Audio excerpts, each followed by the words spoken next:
بسم اللہ الرحمن الرحیم۔ الحمدللہ، آج ہماری تلاوت کا آغاز دوسرے پارے کے دوسرے پاؤں سے لیس البر ان تولوا، یہ آیت ہے بر کہلاتی ہے، بڑی عظیم الشان آیت ہے، آیت البر، نیکیوں کی آیت۔ ابتدا میں نیکیوں کے بنیادی اصول بتائے اور جس میں یہ پیغام دیا گیا کہ اسلام چند مذہبی رسوم کا نام نہیں کہ بچے کی پیدائش پہ یا اس کے مرنے پہ کچھ رسوم ادا کر دیے جائیں، یا صرف چند ایسی عبادات کا نام نہیں جو کسی عبادت گاہ میں یا کسی خانقاہ میں ادا کیے جائیں۔ اسلام تو پوری زندگی کا نام ہے، انسان جہاں بھی ہے اسلام اس کی نگرانی کرتا ہے۔ ہر عمل ہر قدم اٹھانے سے پہلے دیکھ لیا جائے کہ یہ اسلام کے مطابق ہے یا نہیں، چاہے وہ معاملات کا ہو، چاہے وہ معاشرت کا ہو، چاہے وہ بازار کی زندگی ہو، چاہے وہ گھر کی زندگی ہو، اور چاہے وہ فرد کی زندگی ہو، اور چاہے وہ اجتماعی زندگی ہو۔ یہ اسلام کی پوری زندگی کا احاطہ اسلام کرتا ہے، اور پھر اس کے بعد اس کی تفصیل بتائی، اور سب سے پہلے اسلام کا یہ حکم ہے، اور وہ حکم قصاص کا ہے جو ساری دنیا کی امن اور سلامتی کا ضامن ہے۔ یہ اسلام کا ایسا حکم ہے، اگر کسی زمین کے حصے پہ نافذ ہو جائے وہاں امن قائم ہو جاتا ہے، وہاں دوسروں کی جان و مال کی حفاظت ہو جاتی ہے، اور اس حکم کے اندر عدل بھی ہے، رحمت بھی ہے۔ عدل بھی ہے، رحمت بھی ہے کہ اگر قاتل سے مقتول کا بدلہ لے لے ورثاء مقتول کے تو یہ عدل ہے، اور چاہیں تو دیت لے کر یا معاف کر کر درگزر کر دے تو یہ رحمت ہے۔ اس حکم میں عدل بھی ہے کہ مقتول کے ورثاء چاہیں تو قاتل سے قتل کا بدلہ لے، یہ عدل ہے، یہ انصاف ہے، اور چاہے دیت لے کر یا معاف کر کے درگزر کر دے، یہ رحمت بھی ہے اور یہ احسان بھی ہے۔ اس ایک حکم میں یہ دونوں چیزیں موجود ہیں، اور ساتھ اس بات کی تلقین فرمائی کہ قاتل مقتول میں کتنا ہی تفاوت کیوں نہ ہو، خاندانی لحاظ سے، مالی حیثیت سے، نسبی لحاظ سے کتنا ہی تفاوت کیوں نہ ہو، ہر حال میں مقتول کے قاتل کو اس کے بدلے میں قتل کیے جائے۔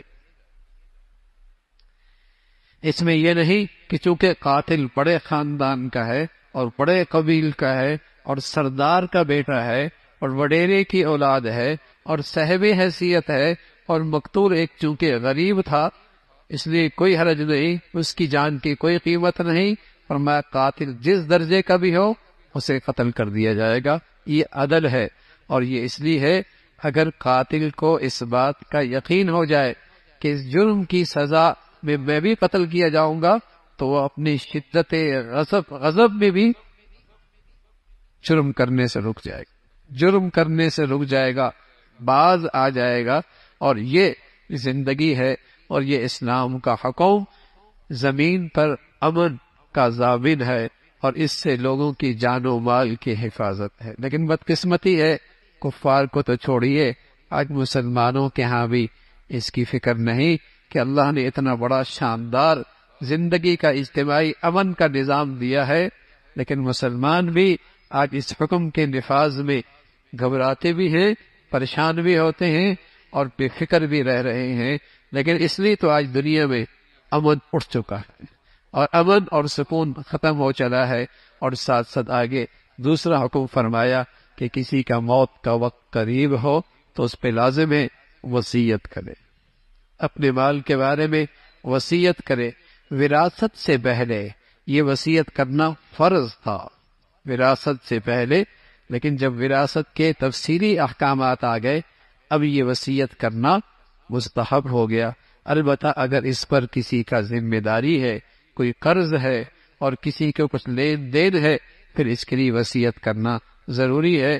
البتہ اپنے تہائی مال کے اندر اللہ کے راستے میں یا غرباء کے اندر یا رشتہ داروں میں جو وراثت کے مستحق نہیں ہیں ان کے متعلق اب بھی اسے حق حاصل ہے کہ وصیت کر سکتا ہے۔ اور پھر اگلا حکم فرمایا روزہ یہ ایک ایسا نسخہ ہے اور یہ ایسا کورس ہے تربیت کا، اگر اس کو صحیح آداب کے ساتھ بجا لایا جائے تو آدمی کے دل میں تقوی کا چراغ روشن ہو جاتا ہے، اور تقوی کی شمع روشن ہو جاتی ہے، اور اس کا باطن زندہ ہو جاتا ہے، اور اس کے اندر ایک زندگی پیدا ہو جاتی ہے۔ یہ تقوی کی اس روزے کی بدولت یہ تقوی کا نور ملتا ہے، اس کا تذکرہ فرمایا۔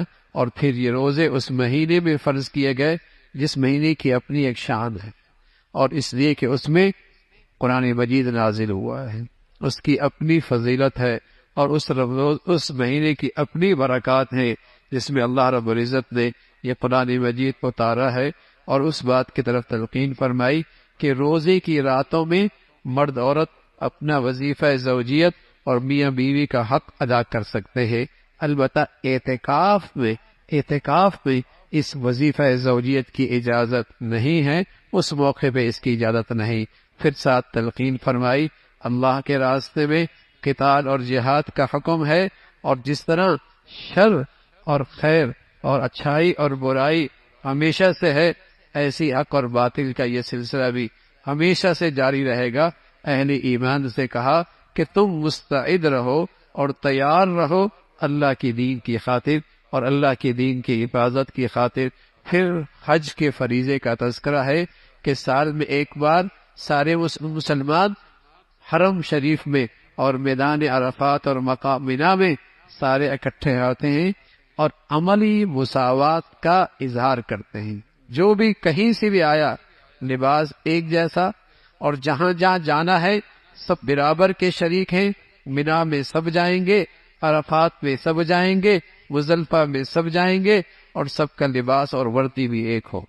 عملی مساوات کا اس دن اظہار ہوتا ہے، اور اس فریضے کا تذکرہ فرمایا اللہ سے مانگو، دنیا ہی مانگی آخرت نہیں مانگی تو کوئی حصہ کوئی نہیں آخرت میں، دنیا بھی مانگو آخرت بھی مانگو، دنیا بھی مانگو آخرت بھی مانگو۔ ایمان والوں کو تلقین فرمائی اسلام کو تقسیم مت کرو کہ کچھ پہ عمل ہے اور کچھ کا انکار ہے، اور کچھ کی زندگی کو اپنا رہے ہو اور کچھ کو نظر انداز کر رہے ہو۔ پورے اسلام میں داخل، پورا اسلام اپنی زندگی میں لے کے آؤ، پورے طور پہ اسلام میں آ جاؤ۔ ایک آدمی مسجد میں پاؤں رکھے باقی سارا جسم باہر ہو تو کوئی نہیں کہتا یہ مسجد میں داخل ہو گیا، کوئی نہیں کہتا۔ اسی طرح اسلام میں بھی پورے داخل ہو جاؤ، اور وہ ایک مکمل زندگی کا نام ہے، اس کا تذکرہ فرمایا۔ اور پھر اللہ رب العزت نے اس بات کی طرف توجہ دلائی کہ اللہ کے راستے میں خرچ کرنا، کتنا خرچ کرنا یہ زیادہ اہم نہیں ہے، اہم یہ ہے کہ کس نیت سے خرچ کر رہے ہو اور کہاں خرچ کر، یہ زیادہ اہم ہے کہ جو خرچ کر رہے ہو کس لیے خرچ کر رہے ہو اور کہاں خرچ کر رہے ہو۔ مصرف ٹھیک ہے اور جذبہ تمہارا ٹھیک ہے۔ اگر ریا اور نام و نمود ہے اور نمائش ہے تو سارا بھی خرچ کر جاؤ، کوئی قدر و قیمت نہیں ہے۔ اور اگر جذبہ ٹھیک ہے، مصرف ٹھیک ہے، تھوڑا بھی اللہ کی نظر میں بہت ہو جائے گا۔ اس کی اہمیت نہیں کتنا خرچ کیا، یہ اس کی اہمیت ہے کہ جذبے کے ساتھ خرچ کیا اور اس کا مصرف کیسا ہے، کہ ایسا نہ ہو کہ تم خرچ تو کر رہے ہو، بجائے نیکی کے فروغ ہونے کے شر کو فروغ مل رہا ہے، اور بجائے خیر کے پھیلنے کے برائی پھیل رہی ہے، بجائے حق کی تقویت اور استحکام کے باطل کو قوت اور طاقت تمہارے خرچ سے مل رہی ہے۔ بہتر تھا اس سے کہ تم نہ خرچ کرتے، بہتر تھا اس سے کہ تم نہ خرچ کرتے، اس کی تلقین فرمائی۔ اور پھر معاشرے کی بنیاد خاندان ہوتا ہے، اور خاندان کی ابتدا ازواجی رشتے سے ہوتی ہے، تو توجہ دلائی کہ ازواجی رشتے میں دین اور اخلاق کو دیکھا کرو۔ مشرک کے ساتھ ایک مسلمان عورت کی شادی نہیں ہو سکتی، اور ایک مسلمان کی مشرک عورت کے ساتھ شادی نہیں ہو سکتی۔ ازواجی رشتے کی بنیاد اخلاق ہے، دین ہے، چاہے وہ کتنی تمہیں بھلے لگے اور ہماری حیثیت سے کتنے ہی اسے کہیں کہ صاحب حیثیت ہی کیوں نہ ہو، لیکن رشتے کی بنیاد اور ازواجی تعلق کی بنیاد جس سے پھر کنبہ بنے گا اور جس سے پھر خاندان بنے گا اور جس سے پھر معاشرہ بنے گا، یہ اس کی پہلی اکائی ہے۔ اور اس پہلی اکائی کی بنیاد اٹھاؤ اخلاق اور دین، اخلاق اور دین پر۔ زندگی کے اس سفر میں ساتھی ایسا مل جائے جو نیک اور خوف خدا رکھتا ہو تو یہ زندگی کا سفر بڑا آسان ہو جاتا۔ زندگی کے سفر میں اگر ساتھی ایسا مل جائے جو نیک اور خوف خدا رکھتا ہو تو زندگی کا سفر بڑا آسان ہو جاتا ہے، زندگی کا سفر بڑا آسان ہو جاتا ہے۔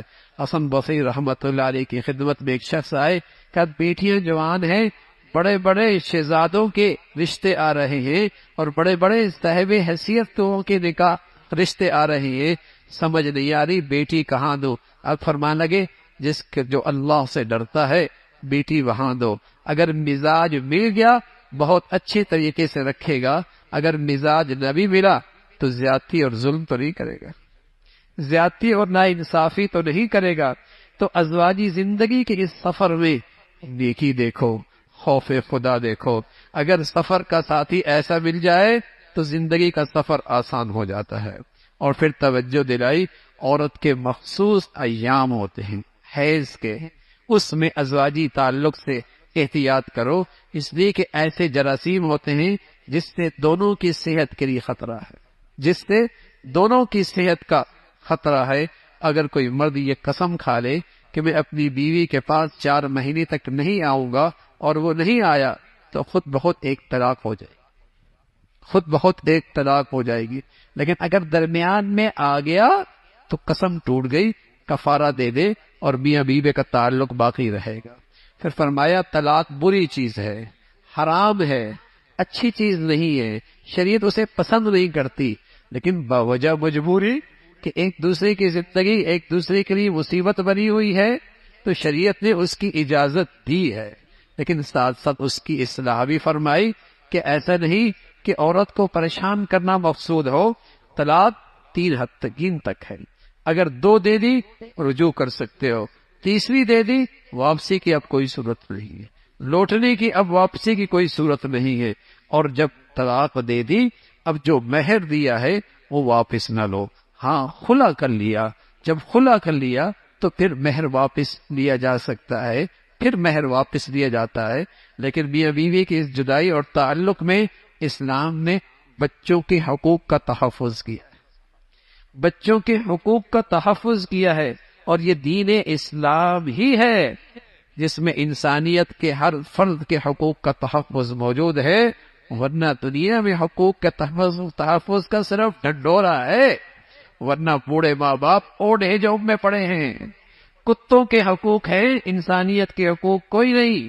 انسانیت کو جو حقوق اور تحفظ ملا ہے وہ اسلام کے دامن سے ملا ہے۔ بچے معصوم ہیں، آج دنیا ریسرچ کرتی ہے کہ بچے کے لیے سب سے بڑھیا غذا ماں کا دودھ ہے، ماں کا دودھ ہے، لیکن شریعت نے صدیوں پہلے بتایا کہ میاں بیوی کی جدا ہوئی لیکن اس کی سزا بچے کو نہیں ملنی چاہیے، ماں دودھ پلائے گی، خرچہ باپ برداشت کرے گا، جدائی ہو گئی، طلاق ہو گئی، پرورش ماں کرے گی، دودھ بچے کو ماں پلائے گی، ذمہ داری اخراجات کی باپ اٹھائے گا، باپ کی ذمہ داری ہوگی اخراجات اٹھانے کی، اس کی طرف توجہ دلائی۔ اگر شوہر کا انتقال ہو جائے یا بیوی کو اس نے طلاق دے دی تو پھر اس کی عدت ہے، پھر اس کی عدت ہے۔ اگر طلاق دے دی 3 ماہواریاں ہیں، اگر شوہر کا انتقال ہو گیا پھر عدت 4 مہینے 10 دن ہے، اور اس عدت کے دوران اس کو نکاح کا پیغام نہیں دینا چاہیے، اسے نکاح کا پیغام نہیں دینا چاہیے۔ ٹھیک ہے یہ معاشرتی معاملات ہیں اور یہ معاشرتی زندگی کے مسائل ہیں، لیکن نمازوں کا اہتمام کرنا، نمازوں کا اہتمام کرنا اور حق کے تحفظ کے لیے اپنے جان مال کی قربانی کے لیے ہم وقت تیار رہنا، حق کے تحفظ کے لیے اپنی جان و مال کے لحاظ سے ہم وقت تیار رہنا، موت کی وجہ سے اللہ کے راستے میں جان دینے سے گھبرانا نہیں۔ ایک قوم کا تذکرہ فرمایا، طاعون کی بیماری آ گئی، سب بھاگ کھڑی ہوئی ہے، اس خیال سے کہ زندگی بچ جائے گی، لیکن تدبیر تقدیر کو نہیں ٹال سکتی، تدبیر تقدیر کو نہیں ٹال سکتی، جہاں گئے وہی موت طاری ہو، پھر حضرت طالوت کا تذکرہ فرمایا، لشکر چھوٹا سا ہے لیکن ایمان کی حقیقت میسر، ایمان کی طاقت موجود ہے، اور ایمانی صفات کے ساتھ اللہ کے دشمن سے مٹ بھیڑ ہوتی ہے، وہ چھوٹی سی جماعت بڑی جماعت پہ غالب آ جاتی ہے، اس کا تذکرہ فرمایا۔ اور پھر تیسری پارے کے آغاز میں اللہ نے انبیاء علیہ الصلوۃ والسلام اور اپنے پیغمبروں کو ایک دوسرے پہ ہر ایک کو اپنی اپنی الگ شان عطا فرمائی ہے، اور ایمان والے سب پر ایمان رکھتے ہیں۔ پھر قرآن مجید کی ایک عظیم الشان آیت جسے آیت کرسی، آیت الکرسی کہتے ہیں، جس میں اللہ کا نام 17 بار آیا ہے، ایک آیت میں 17 بار، کہیں واضح کہیں جسے کہیں کہ ضمائر کی شکل میں اور اشاروں کے انداز میں، اس کی بڑی فضیلت آئی ہے۔ پھر فرمایا دین اسلام میں جبر نہیں ہے، کسی کے گردن پہ تلوار رکھ کر مجبور کر کے اسے اسلام میں داخل نہیں کیا جا سکتا، کسی کو زبردستی اسلام میں نہیں داخل کیا جا سکتا، لیکن ہاں بھائی اسلام قبول کر لیا، اب حد بھی ہے، شراب پہ کوڑے بھی ہے، زانی کے لیے کوڑے بھی ہیں، ہاں پھر ہے جیسے آپ کو زبردستی فوج میں داخل نہیں کیا جا سکتا، لیکن فوج کے قوانین کی خلاف ورزی کی پھر کورٹ مارشل ہوتا ہے، پھر کورٹ مارشل ہوتا ہے، زبردستی لایا نہیں جاتا، لیکن جب چلے گئے اپنی مرضی سے پھر قوانین کی خلاف ورزی کی کورٹ مارشل ہوگا، پھر سزا ہوگی۔ ہاں اسلام میں زبردستی نہیں، جب اس کی سعادت اوڑھ لی اور اس کو اپنا چہرہ بنا لیا، اب اس کے حقوق کا تحفظ کرنا ذمہ داری ہو۔ اب اسلام کے خوبصورت چہرے کو بدنما کرنے کی اجازت نہیں ہوگی کہ مسلمان بھی ہو اور اسلام سے دور اور بیزار بھی ہو، اب تنبیہ کی جائے گی، اب تنبیہ کی جائے گی۔ اور پھر تذکرہ فرمایا ابراہیم علیہ السلام کا، وقت کا بڑا ظالم بادشاہ نمرود، جو بڑا سرکش تھا، جسے اپنی طاقت پہ بڑا گھمنڈ تھا، آپ سے بحث کرنے لگا اللہ کیسے ہے، آپ نے سادہ انداز میں اسے سمجھایا اللہ وہ ہے، اللہ تعالیٰ وہ ہے جو زندگی اور موت کا اختیار رکھتے ہیں۔ کہنے لگا میں بھی تو جس پہ موت کی سزا ہو اسے رہا کر دوں گا، اور جو آزاد ہے اسے سولی پہ لٹکا دوں گا۔ ابراہیم علیہ السلام سمجھ گئے کہ ہے کون ذہن قسم کا آدمی، عقل سے پیدل ہے۔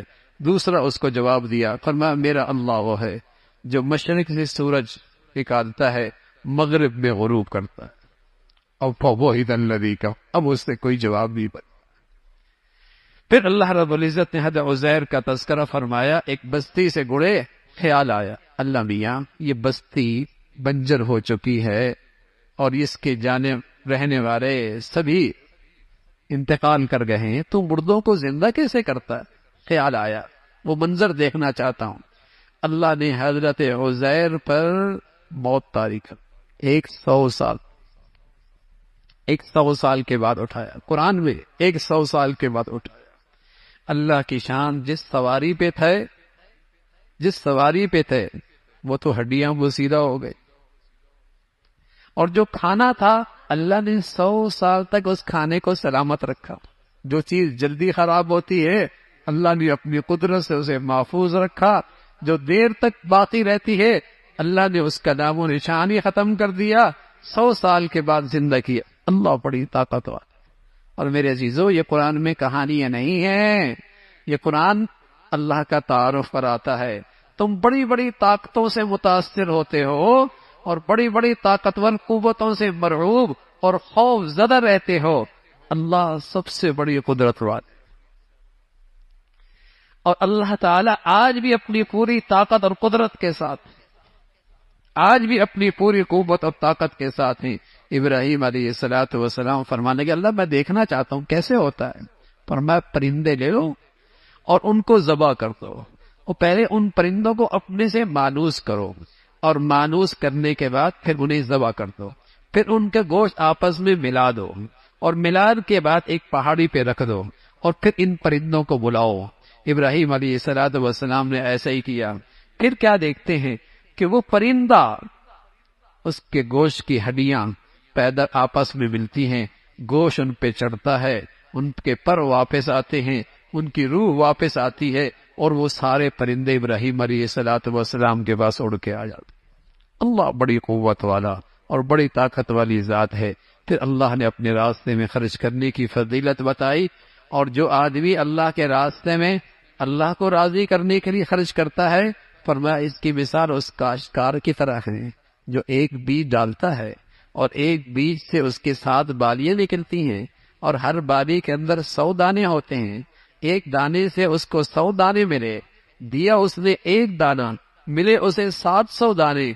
کوئی اللہ کے راستے میں 1 روپیہ صحیح جذبے کے ساتھ اور صحیح مصرف میں خرچ کرتا ہے، پھر اللہ رب العزت ہزاروں کروڑوں اس کو نیکیاں عطا فرما، پھر اللہ تعالیٰ اسے ہزاروں لاکھوں کروڑوں نیکیاں عطا فرما، اس کے خزانوں میں پھر کوئی کمی نہیں ہے۔ فرمایا ہاں، خرچ کرنے میں خرچ کے آداب کا خیال رکھا کرو۔ ایسا نہ ہو کہ خرچ تو کیا لیکن احسان جتلایا، خرچ کیا لیکن نمائش اور نام و نمود کے لیے۔ اس کی مثال تو اس کاشتکار کی طرح ہے جس نے چٹان پہ تھوڑی سی مٹی دیکھ کر بیج ڈال دیا، ذرا سی بارش ہوئی، مٹی بھی گئی، بیج بھی گیا۔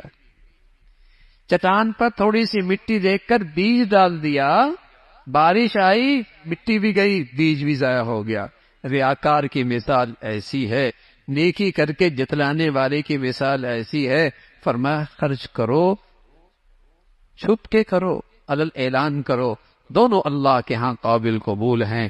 پھر اللہ کے راستے میں جو دین کی خدمت اور حفاظت میں لگی ہوئی ہیں، ان پہ خرچ کرنے کی فضیلت بتائی۔ فرمایا وہ لوگ جو لپٹ لپٹ کے لوگوں سے بھیک نہیں مانگتے، وہ ہیں بڑے عفیف، بڑے خوددار، لیکن ہیں غریب، اور ان کی زندگیاں اللہ کے دین کی خدمت اور اس کی علم کے سیکھنے میں لگی ہوئی ہیں۔ یہ تمہارے مالوں کے زیادہ مستحق ہیں۔ پھر سود خوروں کی مذمت فرمائی۔ فرمایا سود خور کل قبروں سے ایسا اٹھے گا جیسے کسی پر شیطان یا جن مسلط ہو جائے تو مجنون سا ہو جاتا ہے، ایسے ہی سود خور قبروں سے اس انداز میں اٹھے گا۔ سود خور کے لیے قرآن نے وہ وعید بتائی جو کسی بڑے سے بڑے گناہ پر بھی ایسی وعید اور ایسے عذاب کی تذکرہ نہیں فرمایا۔ فرمایا سود خور اپنی سود خوری سے باز آ جائے، اگر نہ باز آیا تو پھر اس سے اللہ اور اللہ کے رسول کی طرف سے اعلان جنگ۔ اور بھائی کوئی بندہ اللہ سے اعلان جنگ کرے تو بتائیے ہار کس کی ہوگی؟ مقابلہ کرے تو شکست کون کرے، کس کی ہوگی؟ کون رسوا اور ذلیل ہوگا؟ سود خور کے لیے یہ اللہ کی طرف سے سخت وعید اور تنبیہ ہے۔ اللہ رب العزت ہمیشہ حلال عطا فرمائے اور برکت والا عطا فرمائے، اور سودی لین دین سے اور سودی کاروبار سے اور سود کے کھانے پینے سے اللہ تعالی ہمیشہ محفوظ فرمائے۔ پھر معاملات کے سلسلے میں قرآن کی سب سے بڑی آیت، معاملات کے سلسلے میں آج کا مسلمان عبادت کا دیندار تو ہے اور عبادت کا مسلمان تو ہے، لیکن معاملات اور معاشرت کا مسلمان ڈھونڈنے سے نہیں ملتا۔ آج کا مسلمان عبادت کا مسلمان تو ہے، لیکن معاملات اور معاشرت کا مسلمان ڈھونڈنے سے نہیں ملتا کہ وہ معاملات میں بھی مسلمان نظر آئے نا بھائی، وہ اپنے اٹھنے بیٹھنے رمی خوشی کے اندر بھی تو مسلمان نظر آئے۔ ہندو اور کافر، ہندو اور مسلمان کی معاشرت میں فرق ہونا چاہیے نا، عیسائی اور مسلمان کی معاشرت میں فرق ہونا چاہیے نا، غیر مسلم اور مسلمان کی معاملات میں فرق ہونا چاہیے نا۔ معاملات کا مسلمان، اور قرآن کی سب سے بڑی آیت معاملات کے متعلق اس کی اہمیت بتائی ہے کہ معاملات اسلام میں کتنے اہم ہیں۔ اگر تمہارا لین دین ہو اور کسی وقت کے لیے ہو، ادھار ہو، دستاویز لکھ لو، کسی کو گواہ بنا لو، اور اگر سفر میں ہو دستاویز نہیں لکھ سکتے، وقت مقرر کر لو، نہیں لکھ سکتے سفر کی وجہ سے، کوئی چیز رہن رکھوا دو۔ ہاں اگر معاملہ ادھار کا نہیں ہے، نقد ہے، پھر لکھنے کی ضرورت نہیں، اس طرف توجہ دلائی۔ اور پھر اللہ سے کیسے مانگنا ہے اور کس انداز سے اللہ سے مانگنا ہے اور کیا کچھ مانگنا ہے، اس سورت کے آخر میں ان دعاؤں کا تذکرہ فرمایا۔ پھر سورہ عمران ہے، اور یہ آل عمران کا خاندان کا اس صورت میں تذکرہ ہے۔ اسی نسبت سے اس سورت کا نام آل عمران ہے۔ وہ نجران کے عیسائی حضور علیہ الصلوۃ والسلام کی خدمت میں آئے اور عیسیٰ علیہ الصلوۃ والسلام کے الہ ہونے کا، اسے کہیں کہ اس کا اظہار کرنے لگے اور اس پر اصرار کرنے لگے۔ آپ علیہ الصلوۃ والسلام سے بحث کرنے لگے، ان چیزوں کو انہوں نے حجت بنایا جو قرآن میں متشابہات ہیں، جس کا مفہوم اللہ ہی جانتا ہے۔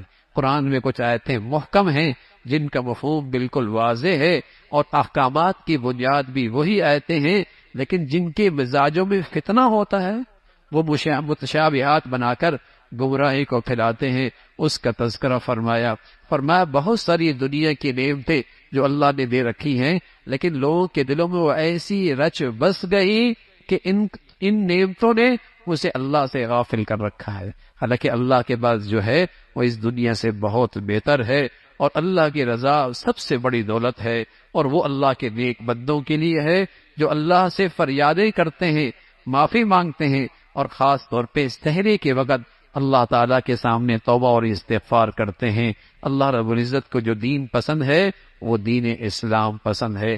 جو بھی اسے اختیار کرے گا اللہ رب العزت اسے دنیا آخرت کی فلاح عطا فرمائیں گے۔ اے پیغمبر، آپ کا کام ہے اللہ کے پیغام کو صحیح طور پہ پہنچا دینا۔ اللہ رب العزت اپنے بندوں پہ خوب نظر رکھتے ہیں اور خوب واقف ہیں۔ اللہ عمل کی توفیق نصیب فرمائے۔